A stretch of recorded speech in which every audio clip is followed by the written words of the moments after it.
That's actually kind of funny.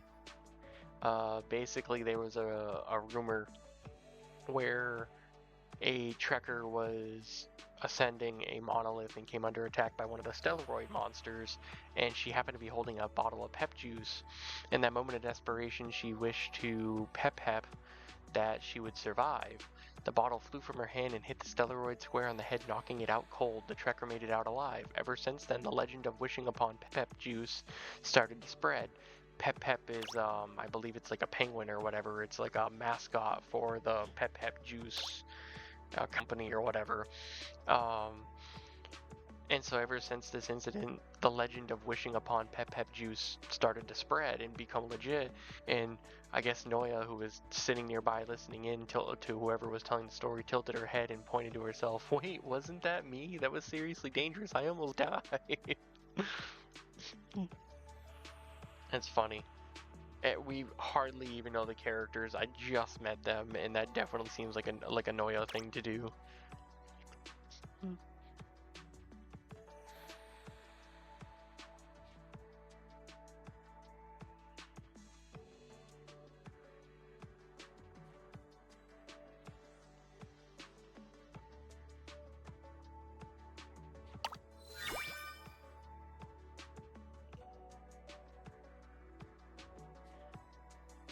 Yeah, I like the little cursor trail it leaves when you're scroll barring.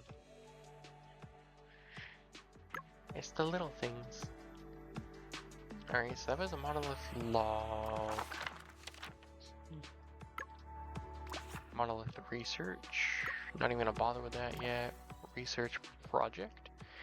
Participate in Ascension one time. What are these? Starlight cores.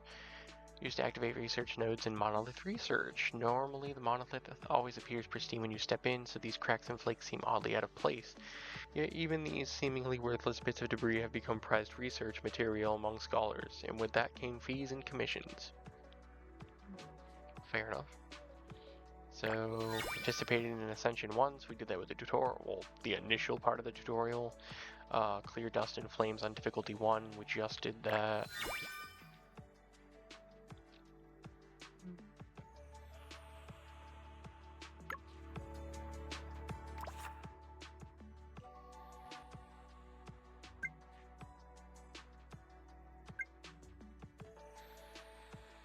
Increases the chance of obtaining musical notes in the battle domain by 15% during Ascension.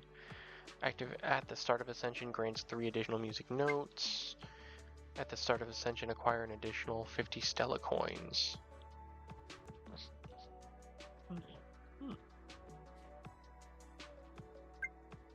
Well, I feel like doing the Ascension is going to be like a key part of the core gameplay. Because that's pretty much how we're getting resources for like discs and stuff, but also the music notes. So from what I'm understanding, there's the battle record, and the record is basically the result of your 3-man squad after you've ascended all the floors and completed that trial. And you can save that record, essentially updating it whenever you change it or do better or whatever. And so that every time you perform anything that requires a 3-man squad outside of like the story and stuff, where you actually have to use your own characters, their own stats and levels, you can select that record and it will have the stats and such for that particular lineup from the last times you've used them. And the musical notes help because as you've found I think they're called destiny cards or something, they're similar to the potentials, but they give you like random stats or whatever, but they require X number of musical notes to activate. The cards, if I understand correctly, will stay with you for that record, but the musical notes will reset upon each run. And so I guess there's the Monolith Research and some other things that can help you get musical notes quicker, to be able to activate those skill cards earlier to make ascending the floors easier. A little complicated, but I like the continuous theme about the music and parts and pieces blending together. It sounds cool in practice early on in the game, and it's kind of easy. I don't think the flaws in this sort of design philosophy would really show if there are any until the harder parts of the game in later levels, because that's usually how it goes.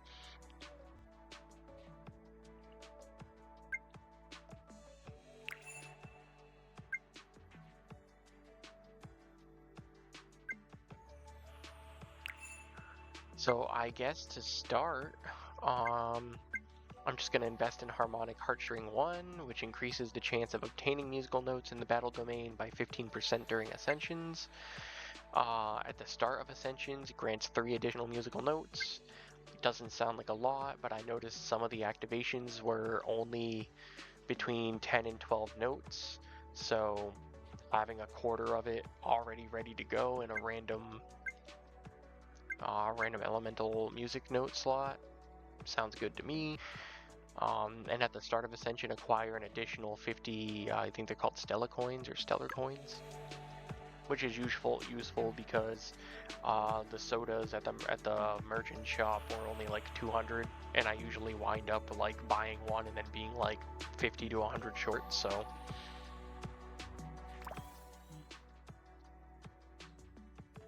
activate node Harmonic Heartstring 1 will unlock more research tasks. Claim, and more stuff for us. Collect a total of 30 musical notes. Already did that. Got more stuff. Now we'll go back to research. Weekly journey ticket limit. I don't even know what those are. When successfully exploring the monolith, acquire an additional small amount of gifts. During Ascension, when clearing a combat room, there is a 10% chance to acquire an additional 10 stellar coins. Yeah, let's go for the scratch card. Because I seem to do decent already without getting to the merchant. You know, the time it takes to get there, and then when I do get to the merchant, it becomes even easier. I think I only noticed my health really dip below like 75% just a couple times, and that was also because I was dealing with exploding enemies and my ass was just kind of like in there. So, you know, that was me mindlessly using skills and figuring out what everything was. So, when successfully exploring the monolith, acquire an additional small amount of gifts. I'm actually going to choose that. I don't know what the gifts are. Sounds useful.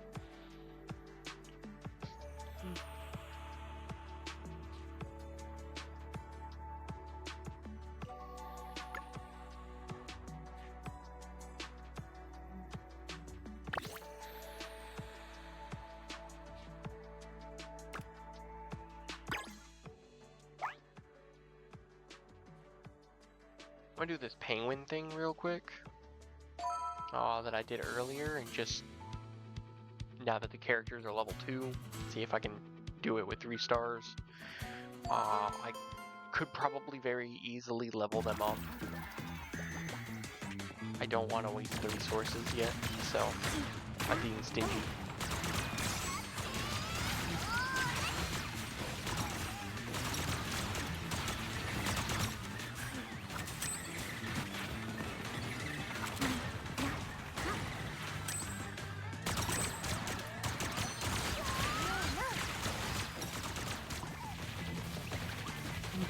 Easy peasy pumpkin squeezy. Kitty!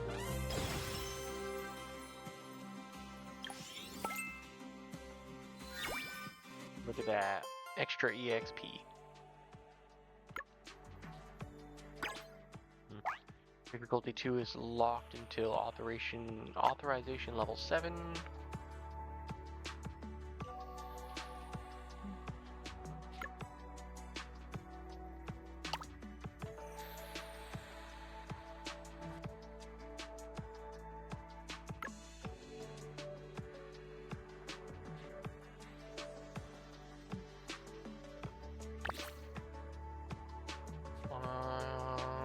ascensions. So...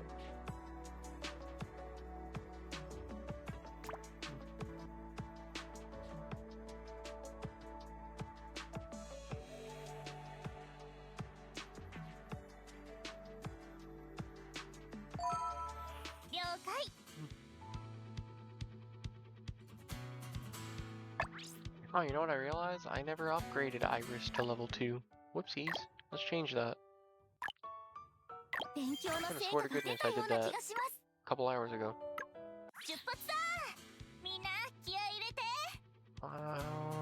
So it looks like...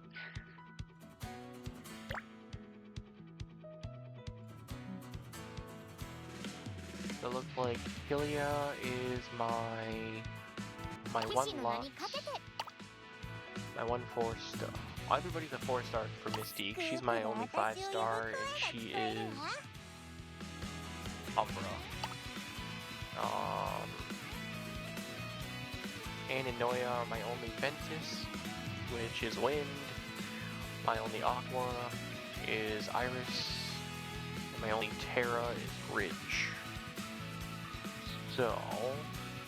And it looks like a pretty good 50-50 split between ranged and melee too, which is cool.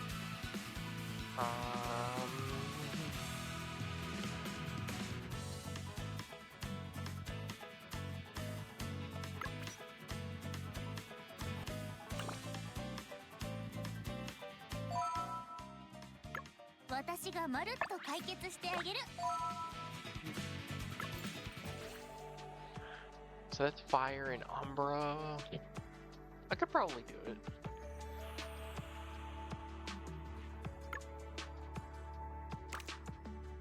Currents and Shadows would be Light and Terra. Yeah, you know, I could probably do this. I'm actually gonna go back to the story though. I want to see what else is going on. First track, clear Monolith boss 3 times on difficulty 1 or higher. Cool.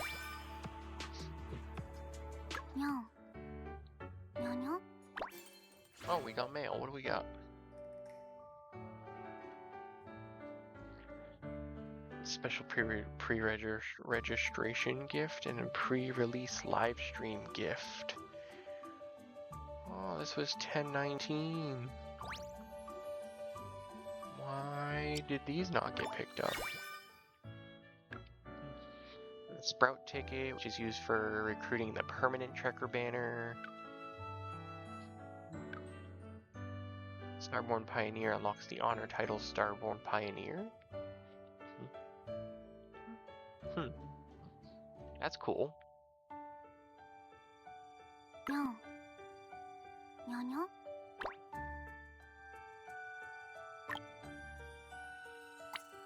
From Novice Tyrant to Starborn Pioneer.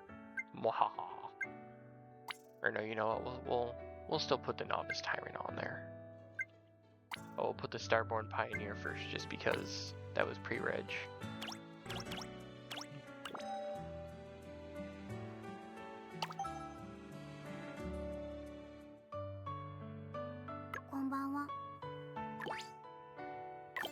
What do we got? We got achievements, world exploration, complete misstep 1, misstep on 1, and any 1 element monolith.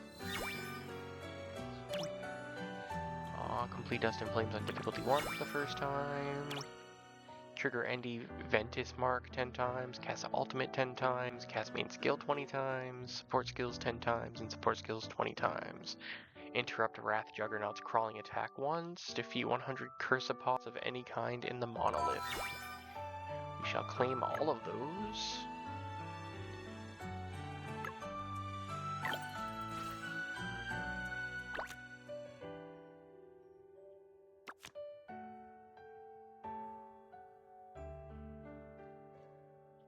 Okay, so the whole thing about discs. They give you stat bonuses, right? So apparently when equipped in the main slot, the disc automatically activates its melody skill upon entering the monolith. This powerful skill greatly enhances your Trekker's combat abilities, and its level scales with the disc's crescendo stars. The higher the star, the stronger the skill. That much I kind of figured out. But the harmony thing was a little weird. But now that I did that monument there,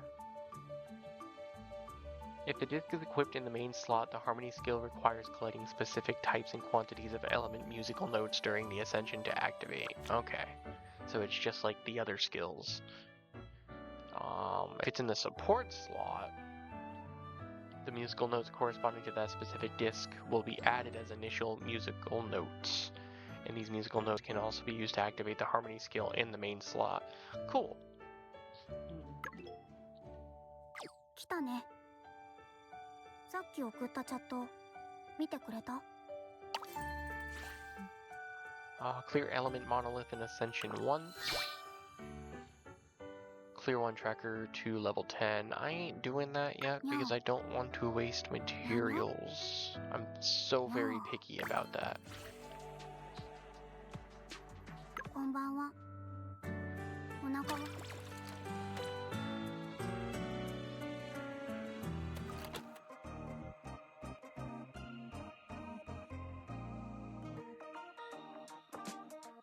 I really like how the art cover for the discs fits the vibe of the music, or rather vice versa.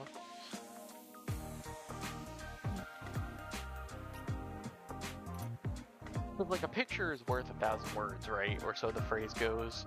And so like the fact that you can have an image like this, for example, and it could go in any direction with any feeling, positive or negative, and then you get like this catchy little jingle like this, and it just hits just right. Love that.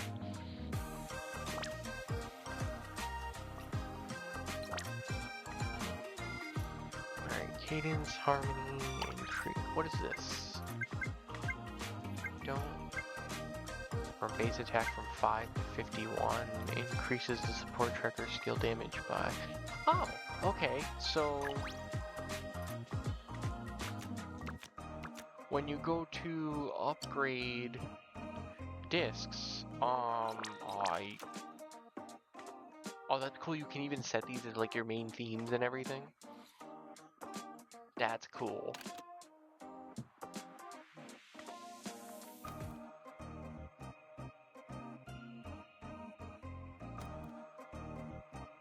Set it as your victory tune, your maybe. Okay, see, little things like that are earning some brownie points with me with this game. I like that. But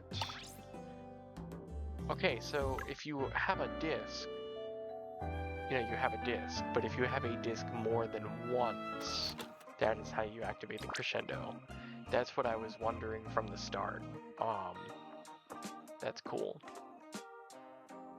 So some of those initial tutorial polls that I made for the 20 polls and, you know, 5 that you could select and decide between which one we're going to really go for, some of those ones really weren't so bad then, if you think about it, because then I could have got the same disc 2-3 times and upgraded it immensely. But then the downside is being so early on, like I said, I wouldn't have a variety of things. It would be so focused.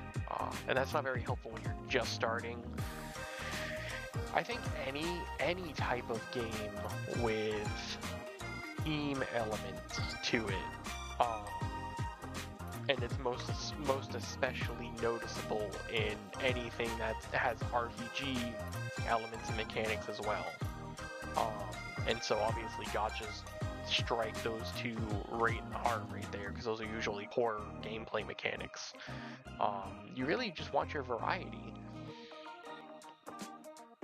because if you don't have variety, you kind of stagnate and you get stuck, especially when you reach the point where you need to grind for materials. And I say grind lightly because I don't necessarily mean, you know, you gotta put in 100 hours for 2 things.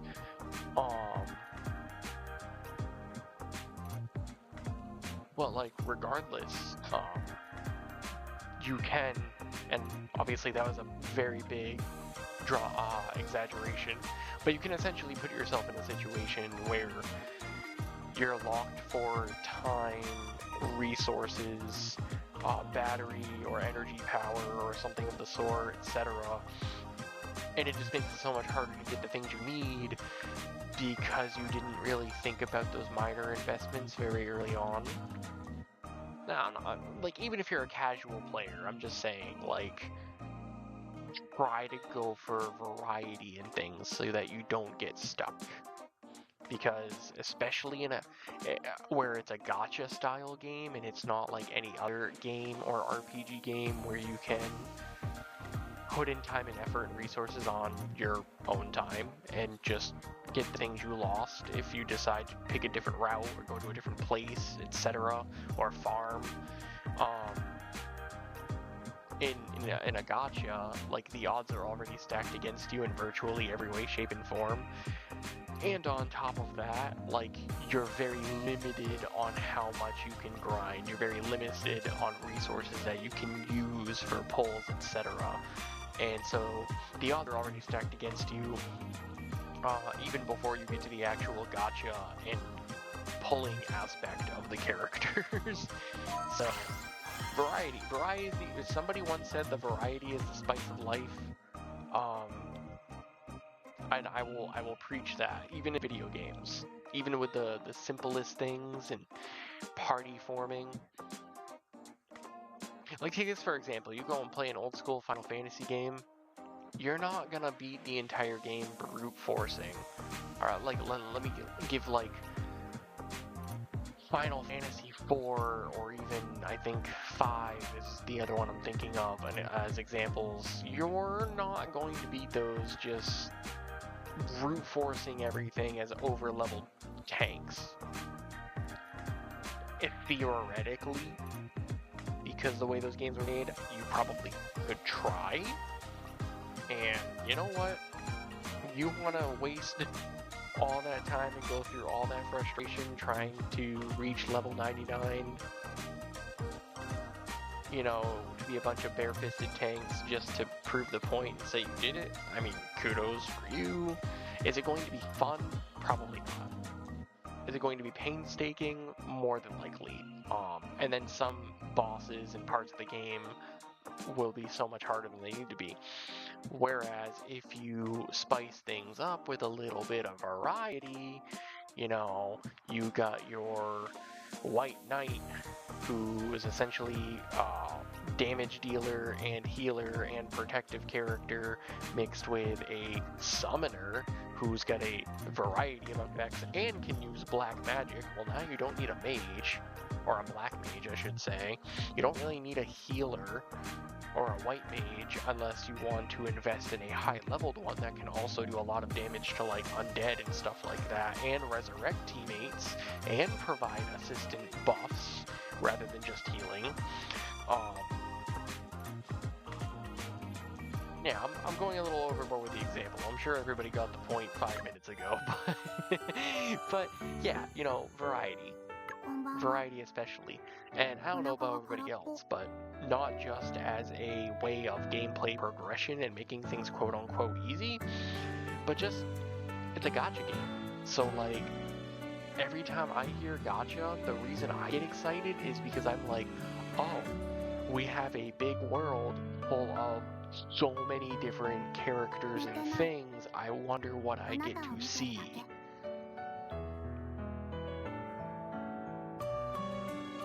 No gacha succeeds on every character being a cookie cutout. And I say that respectfully. And so, of course, if there are other characters, yeah, you know, I personally, like, I do this with Zenless Zone Zero. I pull for the characters I like, but I also try to be a little smart and mindful about it too, and think, you know, ahead with all the new stuff that comes out. Like, I'm going to want other characters that help too.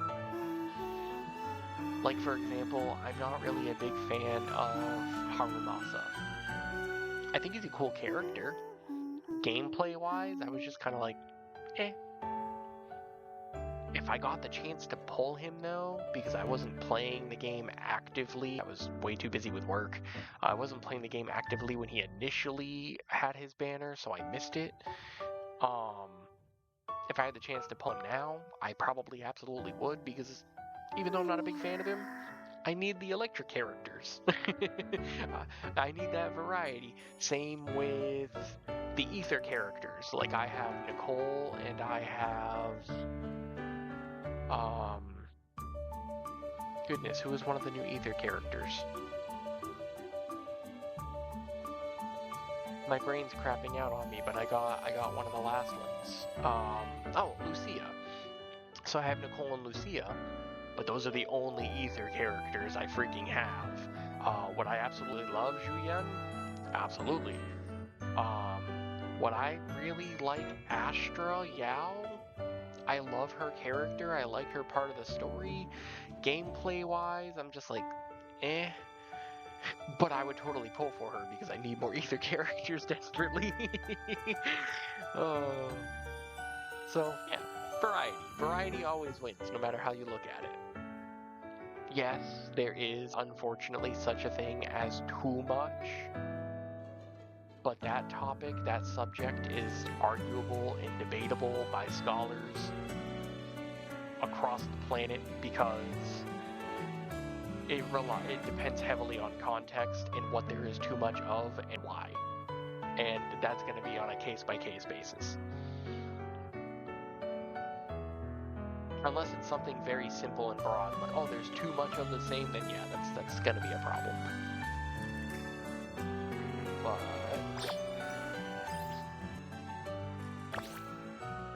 why do I have this lit up?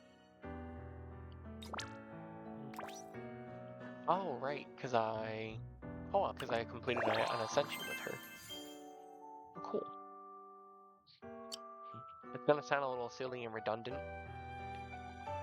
I don't feel like reading it, so I'm gonna save it.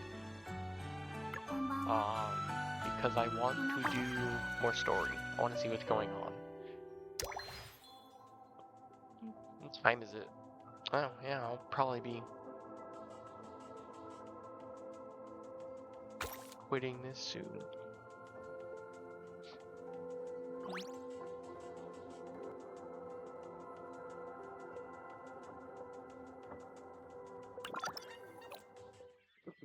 I love the cute little loading screens with the beep beep.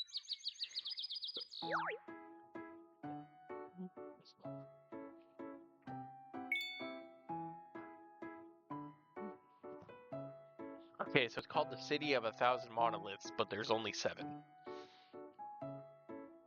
One for each element.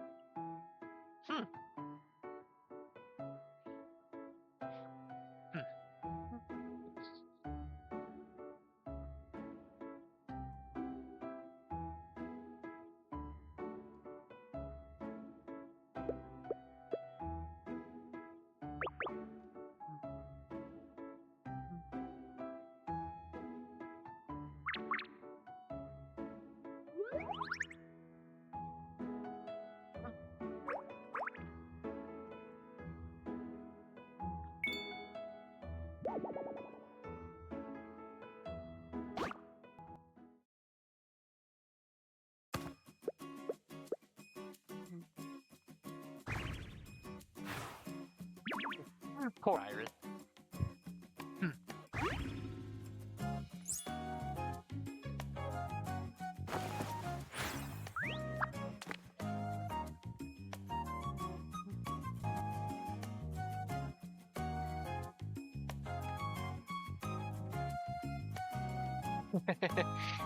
So the girls trick the other two into jumping down the broken portion of the bridge beneath the waterway.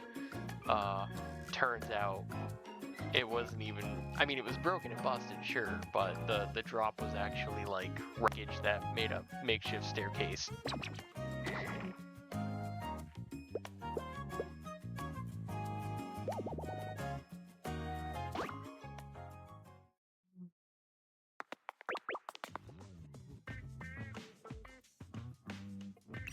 Now, who are these goofballs?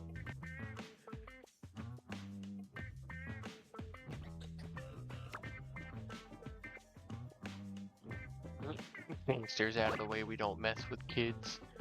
And yet, they look like kids themselves.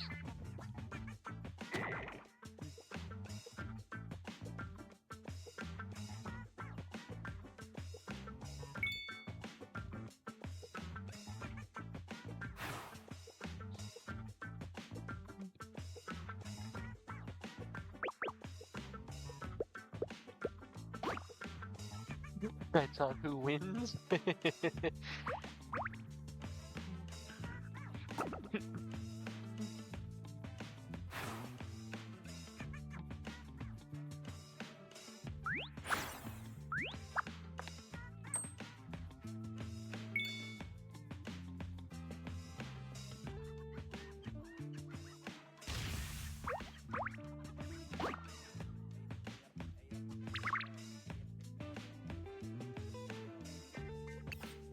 She ain't wrong, though. Who's that? I kind of like her. The purple girl. She's even got the big old bomb with the skull and crossbones on it. That's cool. Oh, geez, yeah, there's the evil grin. Oh, custom chili pepper smoke. Whew. That's like funny, but like there's like a fine line between like prank and like life threatening, and that is like somewhere in between.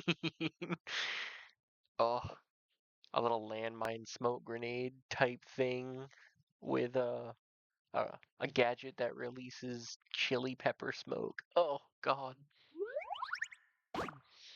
Your eyes, nose, throat, ears, all of it.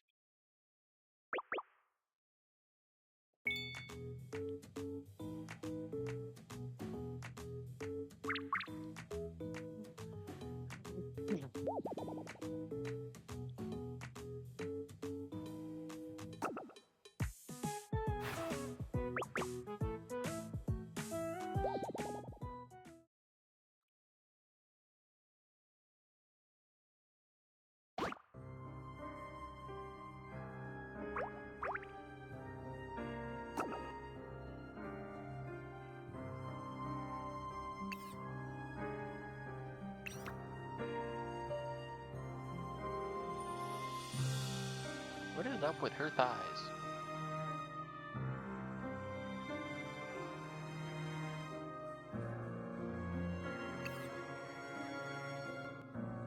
Trying to figure out what kind of like gear or equipment that would be, but like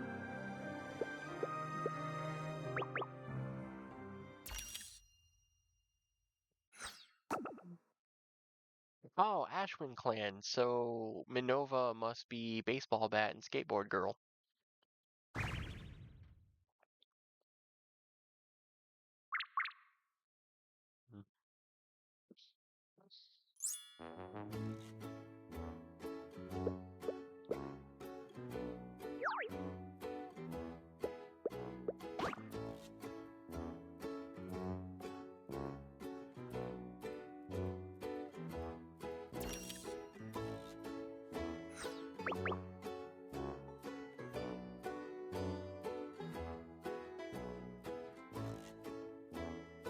Wait, what?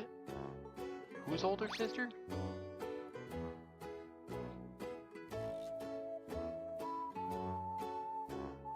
Wait, Valara? Valara? The older sister?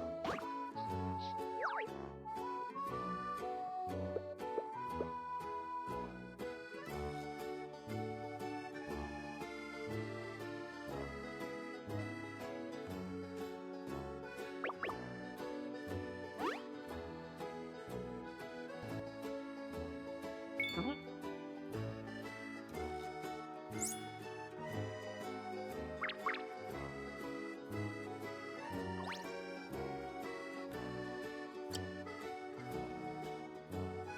Ah, so that's why they started calling me boss. Of course, Iris would worry that we'd sound like the bad guys now.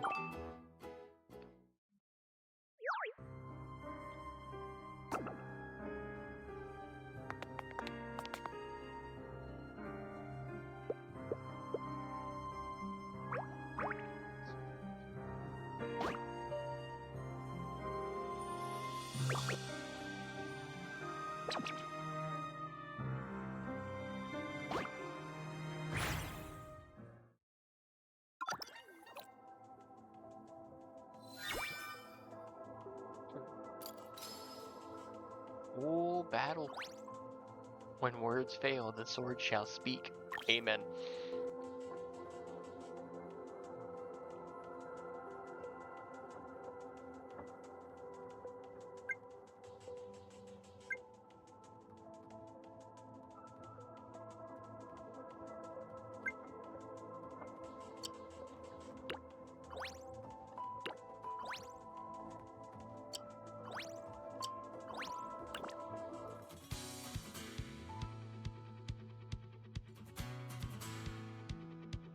trackers cannot be adjusted. Got it.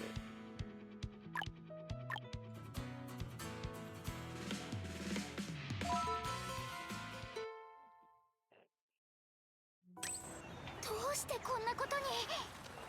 話を聞いてくれそうにないし、ひなぎくの家まで逃げよっか。こっちついてきて。怪しい奴らが路地に。早くミネルヴァの姉子を呼んで。ここは入り組んでるから見失わないようにしないと。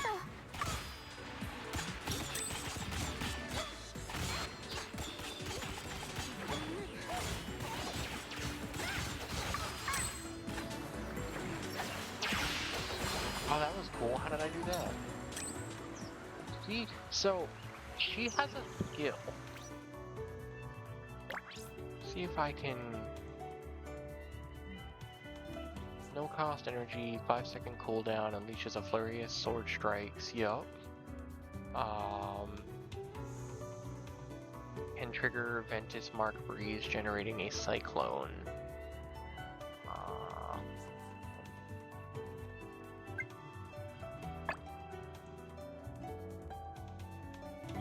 Special status applied to the target by some Ventus trackers, lasting for 10 seconds, can be triggered by the attacks of specific Ventus trackers.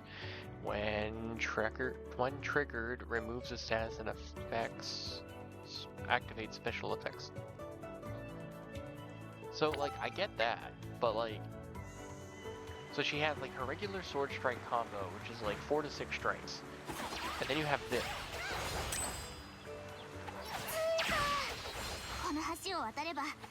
That is so cool.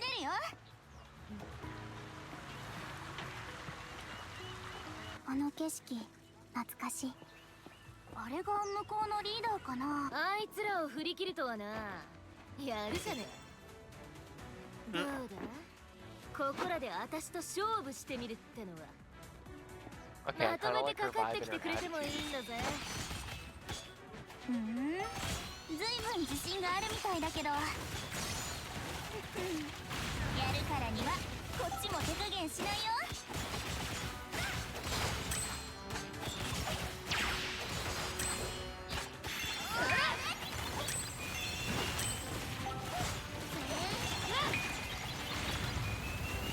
Oh, that was a cool skill.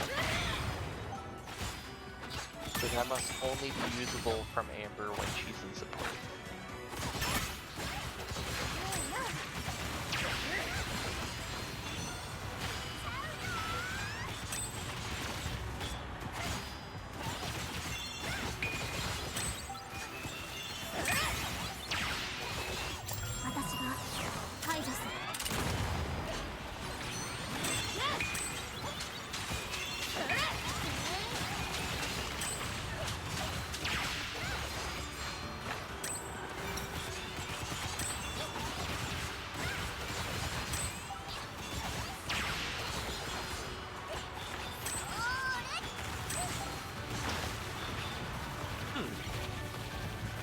Man, the amount of stuff that you can have going on between the characters is kind of crazy.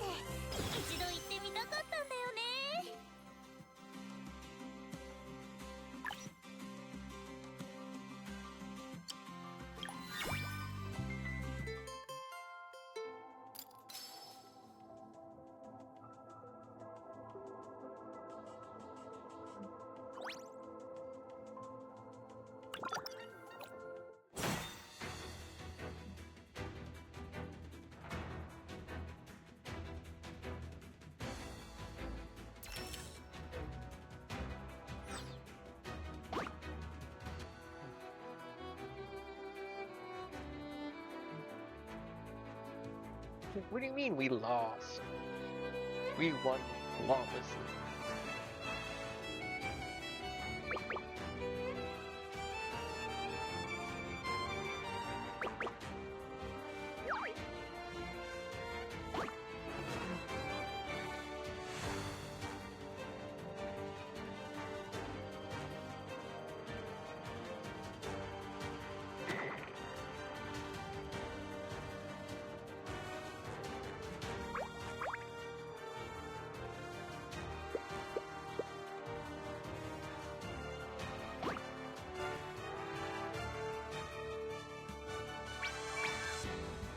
wonder if Nuvira is a unlockable character.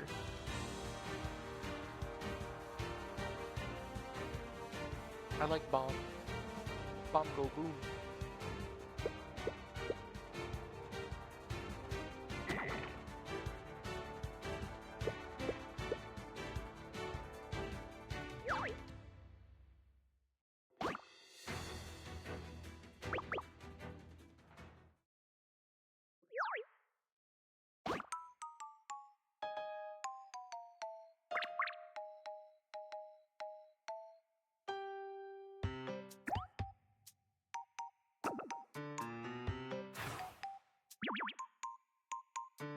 Not really a fan of minor side characters having the faceless look kind of trope though. Even if I only see this person literally once, like I don't know, I've never been a fan of that at all. That is gonna be probably my one critique so far, because I've seen that happen at least twice now already. The only way I could let that slide is if they gave her an actual face with eyes, but then brought her bangs down more to like completely hide them. I could make sense of that design choice. I would be okay with that. But like just be pretty much full on faceless drives me crazy. The only way I will accept that is if it's like in a manga or an anime and they are complete, not even background characters, they are characters in the background, shuffling about. So seeing them isn't really important. But if you are a main character, secondary character, background character, some kind of in between background and secondary where you're just like a supporting cast member, like you gotta have a face. It is an absolute big pet peeve of mine.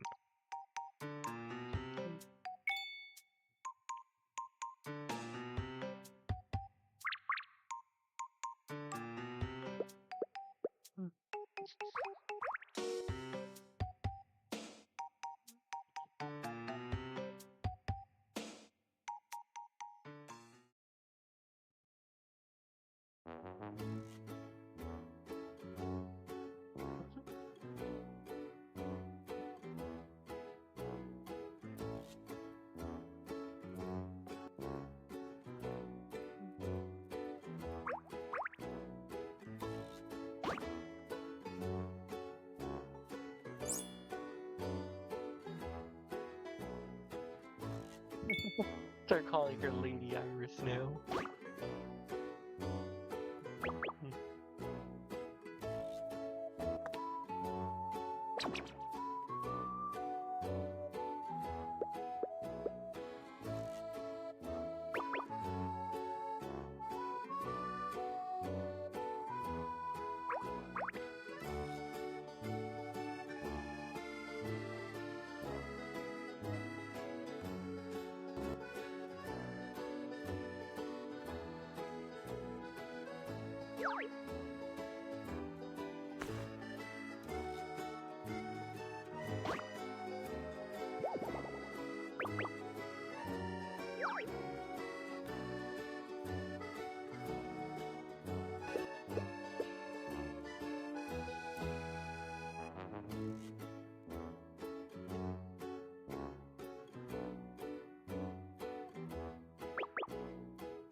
Oh, okay. So Minova is actually kind of cool. Um, She's kind of like your heroic gang member type, rather than being like a thug or anything like that. She just formed this gang to protect a bunch of the homeless strays. Some of which were even a part of the orphanage that this Aunt Allie was running, but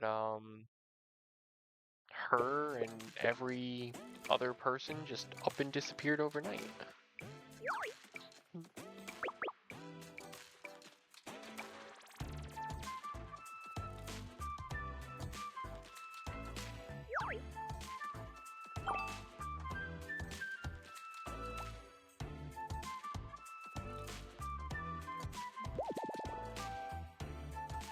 Oh, on top of that, she's a smart girl.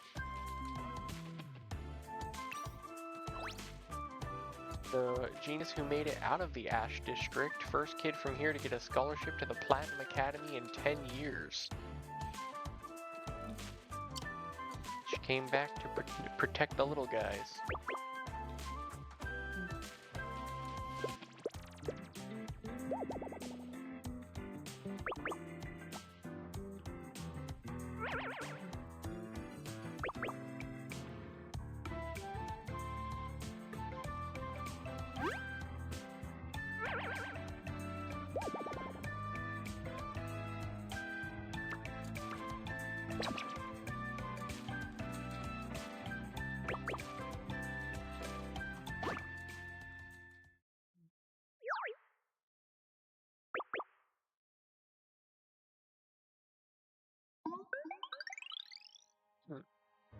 And plot thickens.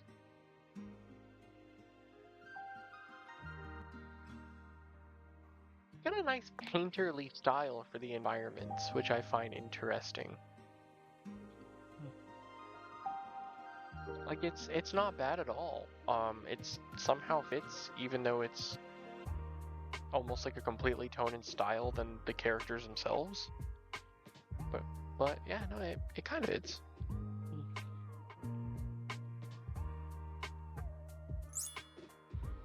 Environmental art versus character art is like a whole other breed of art existence anyway, though.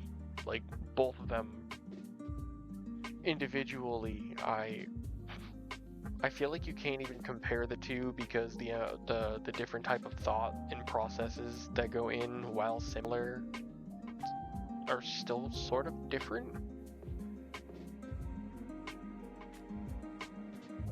Which is, again, why I think it's cool that it's a totally different style and it fits. Almost sort of reminds me of Grand Blue Fantasy, from what I've seen of it.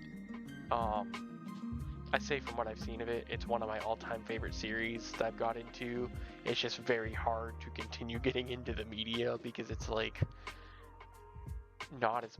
doesn't seem to be as popular over on this side of the world as it is on the eastern side of the world. So like the materials are really hard to get into, and trying to play the browser game is a struggle sometimes. But yeah, no, I think that game, that whole series as a whole, has one of the most beautiful, distinct art styles ever. And I love it so much because of the level of consistency across all of the different types of media. It blends together so nicely. But again, it's some of the characters and monsters in various illustrations will have like a distinct look to them, and then the environments themselves will seem almost like painterly or like water painted, which I think is kind of cool. But it just worked.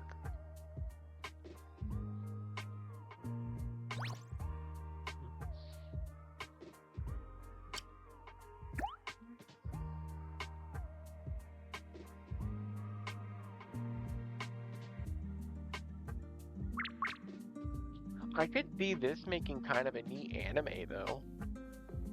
A little bit of slice of life, a little bit of action. I'm sure the stakes raise as the story progresses. I mean, realistically, when you give it some thought, they're already kind of high as it is, but it's in a very lighthearted tone, and it's got a lot of charm. Very funny.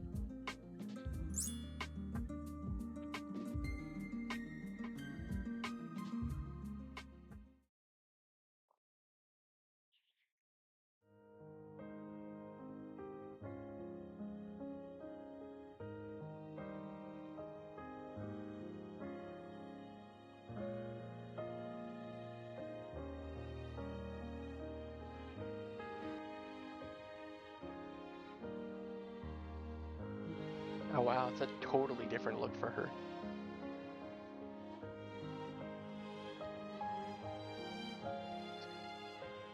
It almost reminds me of Ellen Jo from Zenless. Shark Girl, Om Shark. You see her in her day-to-day school attire, and then you see her in her Victoria housekeeping with her weapon and everything, and like totally different. Or I should say it's the other way around, because the way you experience it. But yeah.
I love that.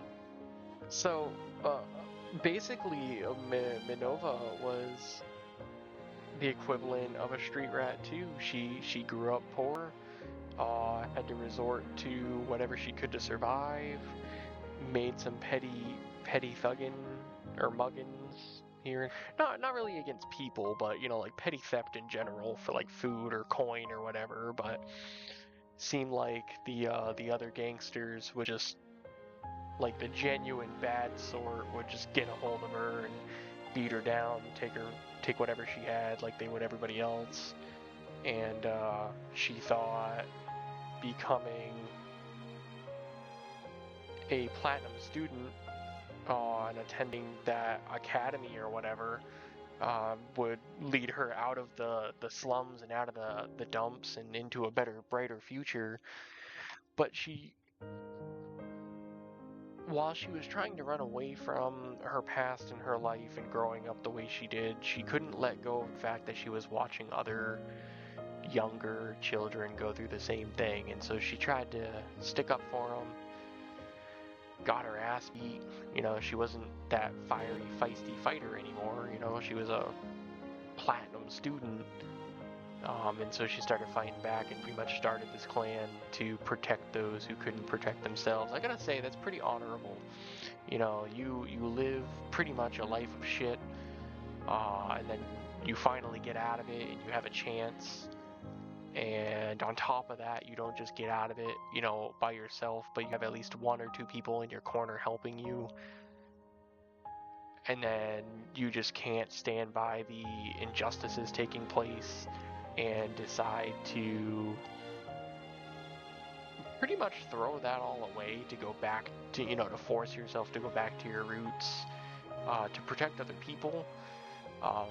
Is it a little foolish? Yeah. But is it noble? I would say so. Girls get a lot of heart, that's for sure. But friggin' Amber's so funny, because Minova is just like, you know, it sucks I didn't get to meet you guys a little bit earlier, you know, before that. And she's just like, oh, it's not too late. We're here now. Let's swap numbers. Friggin' Amber, that's too funny.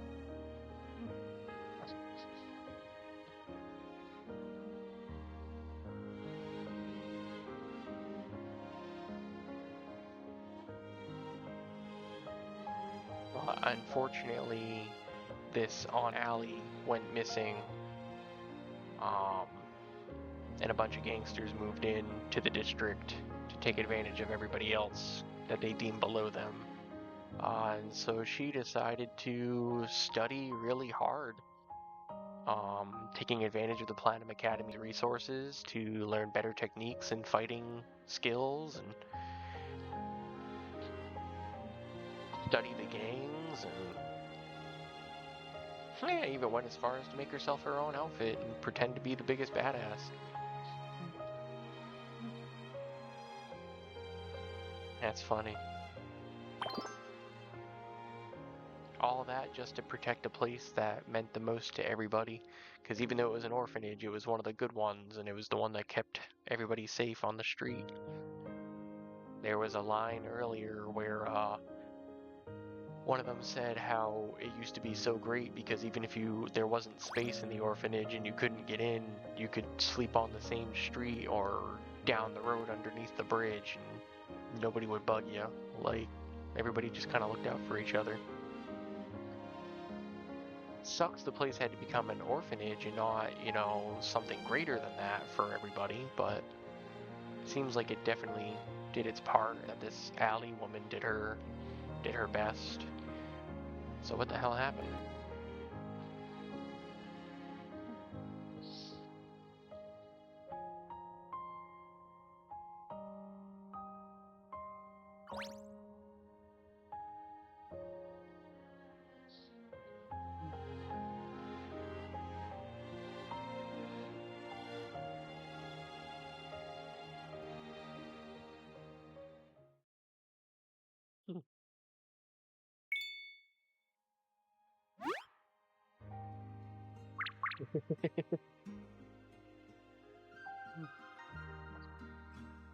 And we've already fought side by side. That practically makes us battle buddy.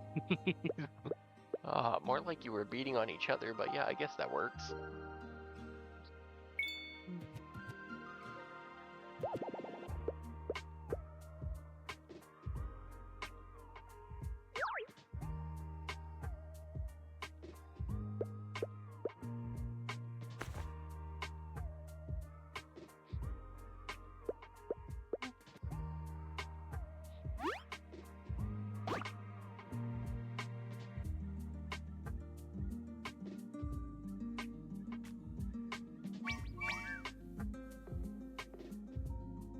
Oh wow, so the gangs were resorting to making the kids climb the monoliths and send them for artifacts, knowing the effects of the exhaustion and memory loss and everything.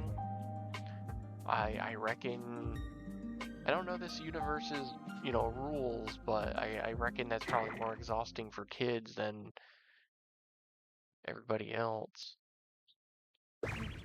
as most things are.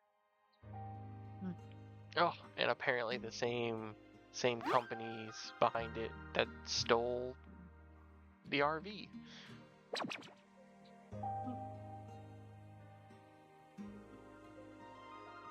Typical.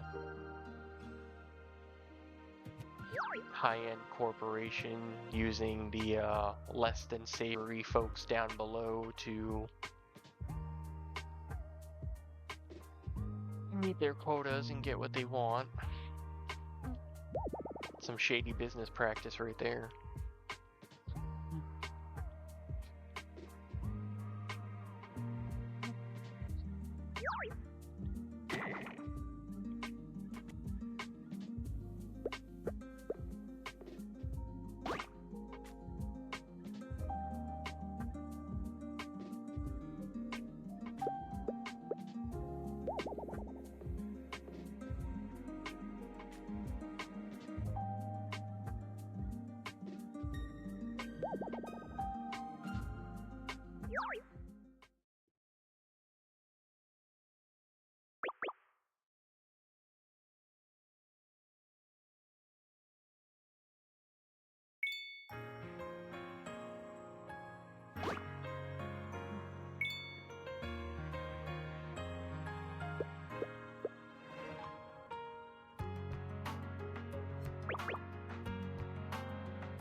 There was actually a surprisingly emotional plot point already this early on.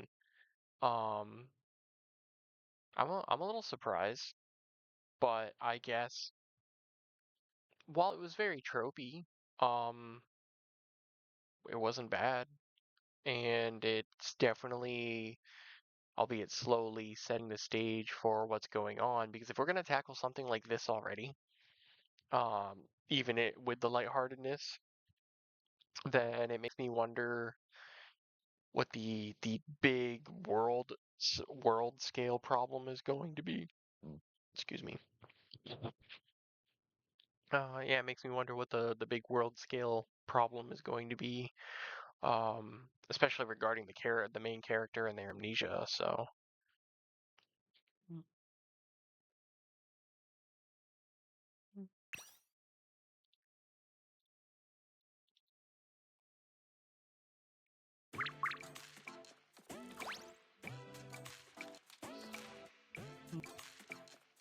And so they just basically go and visit Fegan and offer to retrieve an artifact from the monolith, and she just agrees. Okay. Clearly up to something.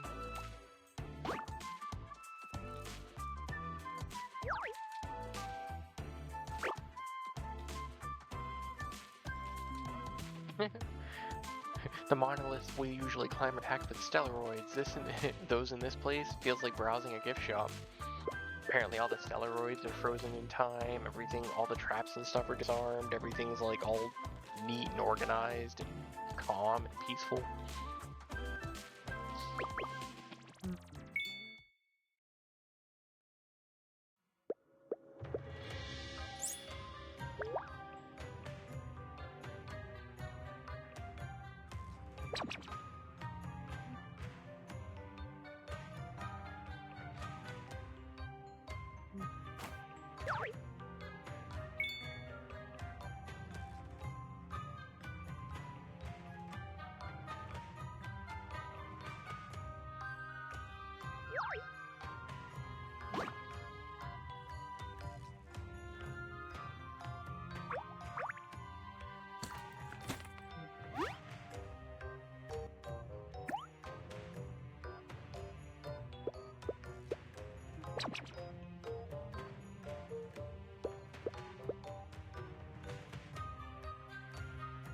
Huh.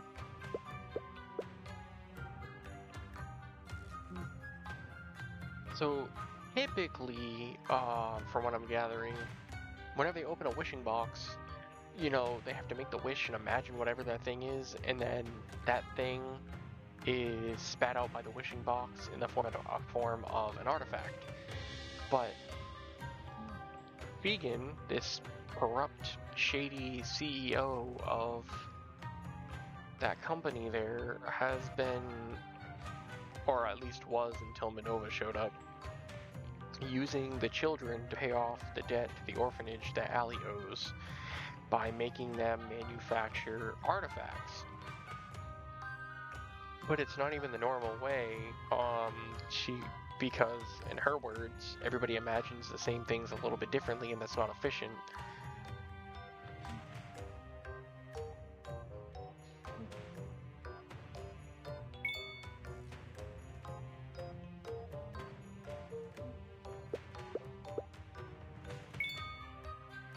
But it apparently has some sort of very bad effect doing it that way. Essentially just reading at looking at a picture and reading a script or a prayer, and then boom, that complex object.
Ooh. So Fegan has convinced the party to sign an employment contract in order to, 1, grant us the rights to use the Lucky Oasis RV that's ours, free of charge. 2, pay us a fixed salary per person monthly. And 3, square away the debts of all the children that would be owned by their parents to the orphanage. But now they have to be employees for Vegan and do all this crap. And on top of that, while it is a good bit, it is like 1.2 million Dora or something like that. After Iris did all the quick math, and then the main character, Tyrant there, I named her Celestia, because it fits. But after she did some more mental math to her own self, her own thoughts, considering expenses, even after Fegan displayed her prowess as a shrewd businesswoman, because she essentially has everybody under thumb, with proper pay and benefits, and with everything else squared away, but also giving them the ability to pay the debt that is owed. But even after it was all paid in total, they still would have barely enough to get by with crumbs. So it's like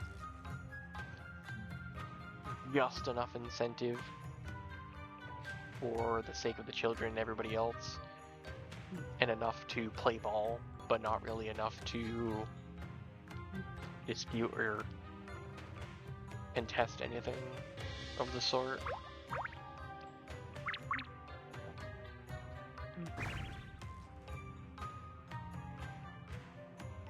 And now the minimum is at least one wish per person. You got scammed. Should have read the fine print.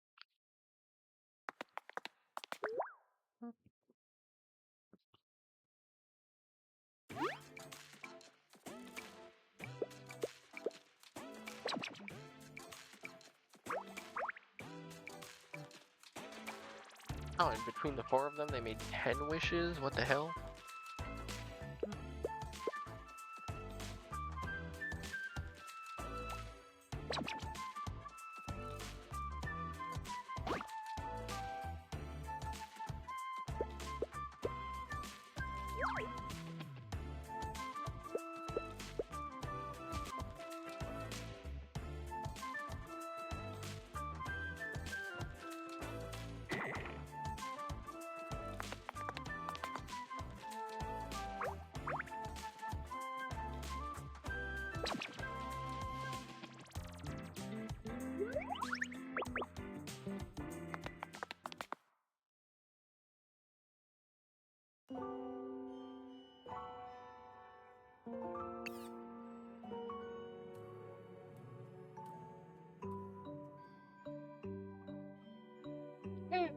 Did you just wink?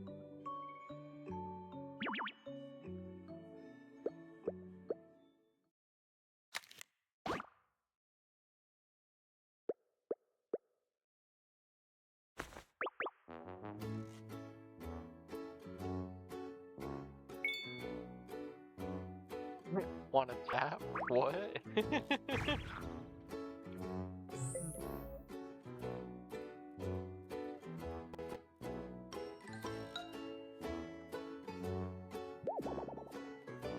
Oh, that's cool. They can just like tap the back of their phones together and just send each other friend requests and shit. Why can't we do that? Chaotic decline, analysis accept, intuition accept.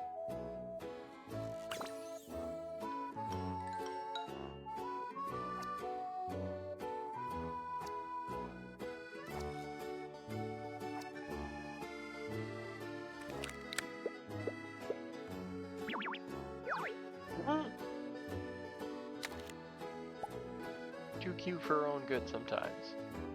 Definitely reminds me of a cat.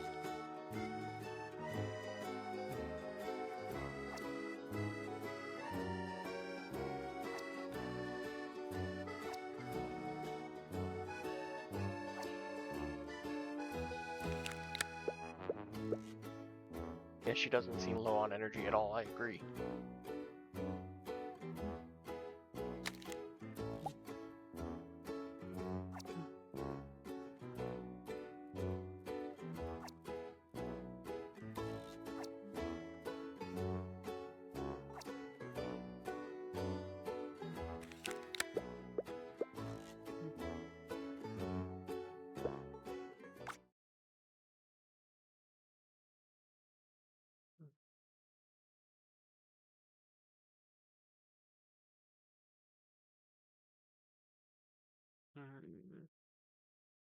Let's investigate further.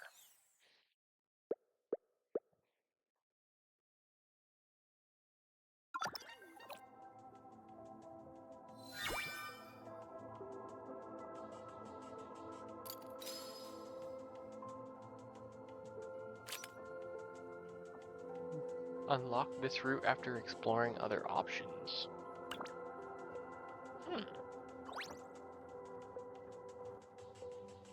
Well, that's cool. There's multiple routes.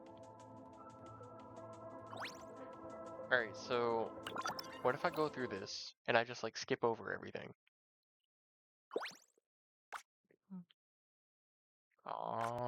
Let's eat first.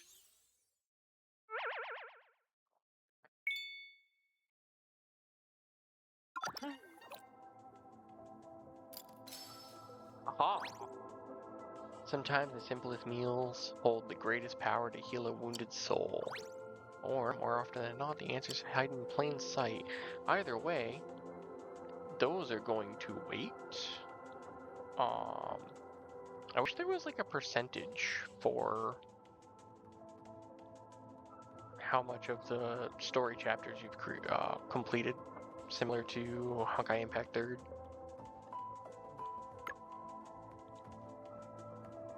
Still chapter 1 though. What is it? We're up to... Oh yeah, because the 4th chapter just... I believe it just came out.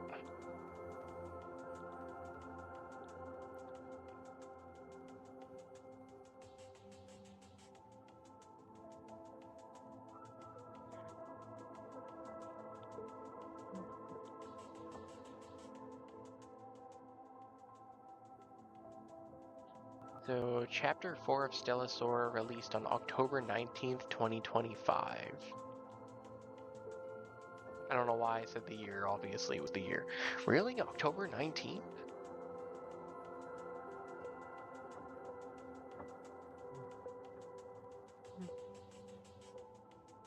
Wait, what? How? Okay. How long has Stella Sora been out for?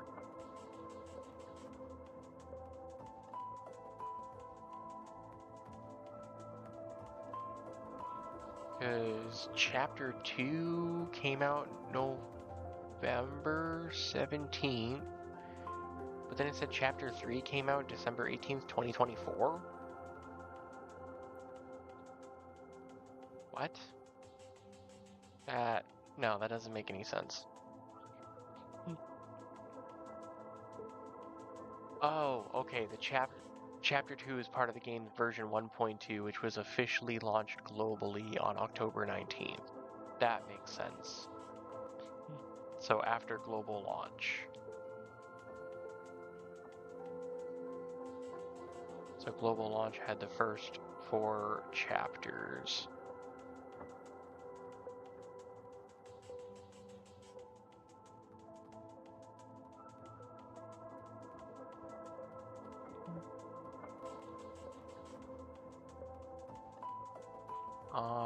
It is not finished. I didn't think so.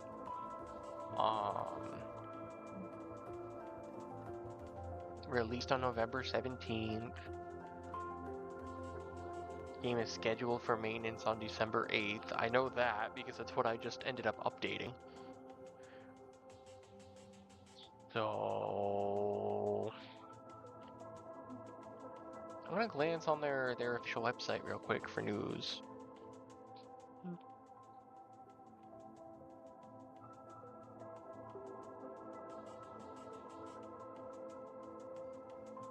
So the maintenance period was from December 8th till December 9th. And I just started it yesterday. Because for me it's 2 a.m., so it's technically the 10th now.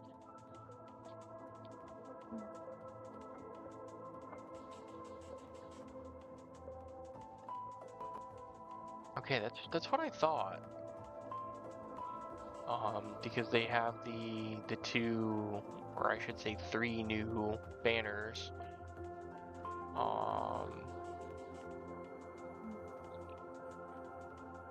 Main story events going on. And a bunch of other stuff, so I reckon there will be a new update soon. Because if the live launch was November 19th and then followed by version 1.2 like shortly after that,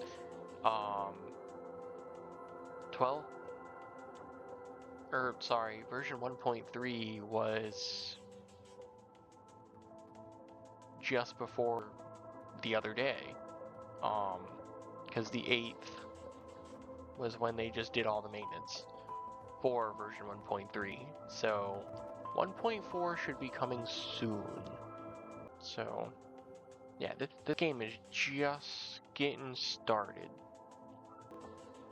so that means I have something to play, something casual and fun to play on the side. Latest release being Chapter 17.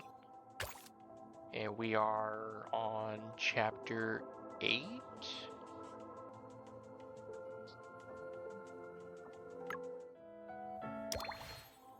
So, yeah.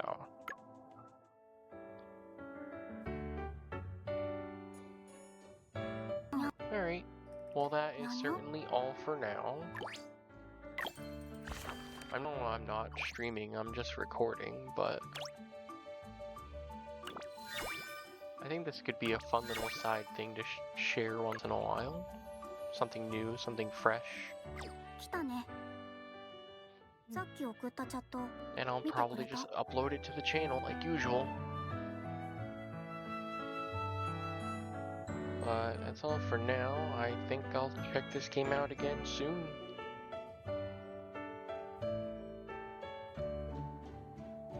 Has potential. We'll see what happens.